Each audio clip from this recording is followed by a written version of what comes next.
The courtroom was tense the day they announced the verdict. Anna Calloway sat in the back row, hands clenched so tightly her knuckles turned white. Mr. Tobias Crane, you are hereby sentenced to life in prison without the possibility of parole for the murder of Evelyn Hart. Gasps echoed through the room. Tobias sat expressionless, but his eyes briefly flicked to Anna. She looked away. She couldn't bear it. Because she knew the truth. Tobias hadn't killed Evelyn. It had happened on a rainy September night 2 years ago. Evelyn Hart, a promising law student, had been found dead in her apartment. The evidence was damning. Tobias's fingerprints on the murder weapon, his history of violent arguments with Evelyn, and a neighbor who claimed to have heard shouting just hours before her death. But what the jury didn't know, what Anna had kept buried, was that Tobias had been with her that night. Anna and Tobias had been childhood friends, their bond forged in the gritty streets of their small industrial town. Life had pushed them in different directions. Anna working nights at a diner to make ends meet, Tobias spiraling into trouble. Yet they always found their way back to each other. That night Tobias had shown up at Anna's door, soaked to the bone. "I didn't do it, Anna," he had said, desperation etched on his face. "But they're going to think I did." She had believed him. Tobias had flaws, but he wasn't a killer. And so, when the police came knocking, she lied. "I haven't seen him," she told the officers, even though Tobias had been sitting in her kitchen minutes earlier, his clothes drying by the radiator. It was a simple lie, but it sealed Tobias's fate. Without an alibi, the circumstantial evidence was enough to convict him. Anna had convinced herself she was doing the right thing, protecting him from being dragged further into the mess. But as the years passed, guilt gnawed at her. Now the world had moved on. Evelyn Hart's murder was old news. Tobias was a forgotten man rotting in prison. But Anna couldn't forget. She saw Evelyn's face on the news, heard her laugh in her dreams, and replayed Tobias's desperate pleas in her head. Then one day everything changed. A letter arrived. It was unsigned, the handwriting messy and rushed. "You know the truth." "Do I? If you want to keep your secret, meet me at Old Mill Bridge. Midnight." Anna's heart pounded as she read the note. Who could know? She had told no one, not even Tobias. At midnight, Anna stood by the bridge, the cold wind biting through her jacket. The area was deserted, the distant hum of the city the only sound. "Didn't think you'd show." Anna spun around. A man stepped out of the shadows, a face she didn't recognize but somehow felt she should. "I know what you did," he said. "You let Tobias go down for something he didn't do." "Who are you?" Anna demanded, her voice shaking. "Call me Mason," he said, smirking. "And I know because I was there that night too." Anna's blood ran cold. "What do you mean you were there?" Mason leaned against the bridge railing, lighting a cigarette.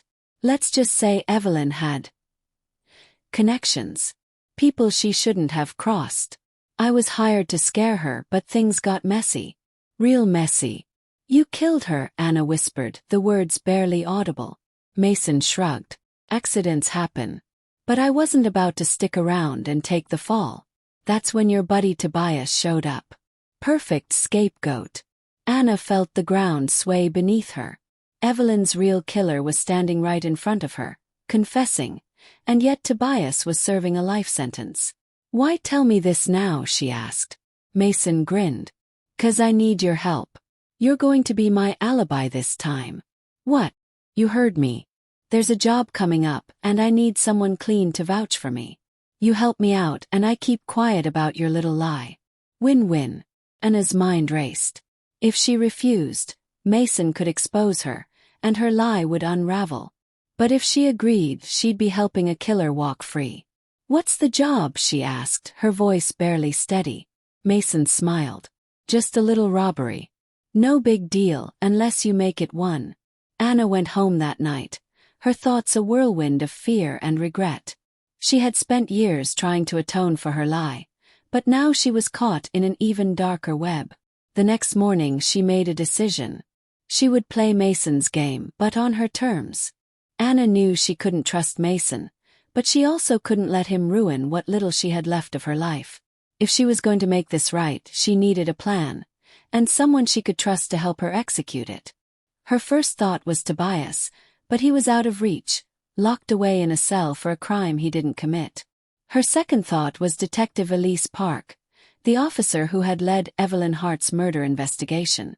Elise had always struck Anna as honest, almost to a fault. If anyone would listen, it was her. But there was a risk. Confessing to Elise meant exposing her own lies, and the fallout could destroy her. Mason wasted no time setting things in motion. "You'll meet me at the warehouse on Harper Street tomorrow night," he said in their next meeting, handing her a burner phone. "If you don't show, well, you know what happens." Anna nodded, playing along. But as soon as Mason left, she dialed Elise Park's number. "Detective Park speaking." Anna's heart pounded in her chest. "Detective, this is Anna Calloway. Hey, I need to talk to you about the Evelyn Hart case." There was a pause on the other end of the line. "That case is closed, Ms. Calloway. Unless you have new evidence, I'm not sure how I can help you." "I do," Anna said, her voice trembling. "But it's complicated. I think you'll want to hear this." The meeting with Elise took place in a quiet diner on the outskirts of town. Anna chose the booth farthest from the door, her eyes darting nervously around the room. Elise arrived 10 minutes later, her sharp eyes scanning the diner before settling on Anna. "You've got my attention," Elise said, sliding into the booth. "Start talking." Anna hesitated, then took a deep breath. "I lied during the investigation. Tobias Crane didn't kill Evelyn. He was with me that night." Elise's expression hardened. "You understand the seriousness of what you're saying?" "Yes, but there's more. The real killer. He found me. He's trying to use me as an alibi for another crime. I need your help to stop him." Elise leaned back, her face unreadable. "You're telling me that after all these years, you're suddenly ready to come clean? Why now?" "Because I can't live with it anymore," Anna said, her voice cracking. "And because if I don't do something, someone else could get hurt." Elise studied her for a long moment before nodding.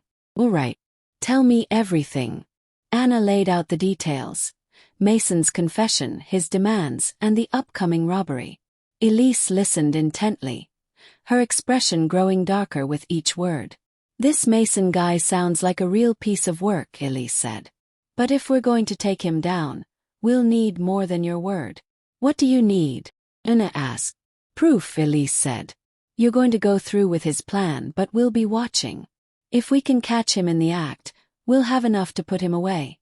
For Evelyn's murder and whatever he's planning now." Anna's stomach churned at the thought of going through with Mason's scheme, but she nodded. "I'll do it." The next night, Anna arrived at the warehouse as instructed. Mason was waiting for her, flanked by 2 men who looked every bit as dangerous as he did. "Glad you showed," Mason said, smirking. "Let's get to work." He handed Anna a black duffel bag and motioned for her to follow him inside. The warehouse was filled with crates and machinery, the air thick with the smell of oil and rust. "We're hitting a storage facility uptown," Mason explained. "Big payoff, minimal risk. Assuming everyone plays their part." What Mason didn't know was that Anna was wearing a wire. Elise and her team were parked a block away, listening to every word. As they drove to the storage facility, Anna's heart raced. She kept glancing at Mason, wondering if he suspected anything. But he seemed relaxed, confident that he was in control. When they arrived, Mason barked orders, directing his men to disable the security cameras while Anna stood watch. She tried to appear calm, but her hands trembled as she gripped the duffel bag. "All right, let's move," Mason said, leading the way inside. The storage facility was eerily quiet, the only sound the soft hum of the overhead lights. They reached the targeted unit, and one of Mason's men began picking the lock. Anna glanced around, her pulse quickening. Where was Elise? Finally, the lock clicked open, and Mason threw open the door. Inside were rows of boxes filled with cash, jewelry, and other valuables. "Jackpot," Mason said, grinning. Before they could start loading the bags, the sound of sirens pierced the air. Mason's grin vanished, replaced by a snarl. "You set us up," he growled, grabbing Anna by the arm. "I didn't," Anna started, but Mason cut her off, pulling a gun from his waistband. The warehouse doors burst open, and Elise's team stormed in, weapons drawn. "Drop the gun," Elise shouted. Mason hesitated for a moment, then shoved Anna toward the officers and bolted. Shots rang out, the sound echoing through the warehouse. Anna hit the ground, covering her head as chaos erupted around her. When the dust settled, Mason was in handcuffs, his face twisted in rage. "You ruined everything," he spat at Anna as he was dragged away. The Silent Alibi. A young woman confesses that she withheld a crucial piece of evidence in a murder case to protect someone she loved. Now, years later, the past resurfaces, and her silence threatens to destroy more lives. Mason's words echoed in Anna's ears as the officers hauled him away. The weight of her decisions, her lies, and her courage bore down on her all at once. She slumped to the ground, her chest heaving as tears spilled freely. Detective Park approached her, crouching to meet her gaze. "You did the right thing, Anna. It's over now." But Anna shook her head. "It's not over, Tobias. He's still in prison because of me. I have to make it right." The trial that followed was a media frenzy. Mason's crimes, both past and present, were laid bare, and Anna was called to the stand. Her testimony was raw, unflinching, and damning. The court heard how Mason had manipulated her, how she had lied out of fear, and how she had finally found the strength to stand up to him. Mason was sentenced to life without parole. But Anna's fight wasn't over. With Elise's help, she petitioned for Tobias's case to be reopened. The evidence, coupled with Anna's confession, was enough to overturn his conviction. The day Tobias walked out of prison, Anna was there, waiting for him. Tobias stopped a few feet away, his expression unreadable. "You came." "I had to," Anna said softly. "I'm so sorry, Tobias. For everything." For a moment Tobias said nothing. Then he stepped forward and pulled Anna into a hug. "You made it right. That's what matters." Sometimes the weight of our past mistakes can feel insurmountable. But as Anna's story shows, it's never too late to make things right. Redemption isn't about erasing the past. It's about owning it, learning from it, and doing everything you can to repair the damage. If the story resonated with you, remember, your story isn't over yet. Change is possible even in the darkest of times. Thank you for watching. If you enjoyed this story, don't forget to like, comment, and subscribe for more tales of secrets, betrayals, and redemption. And as always, stay curious.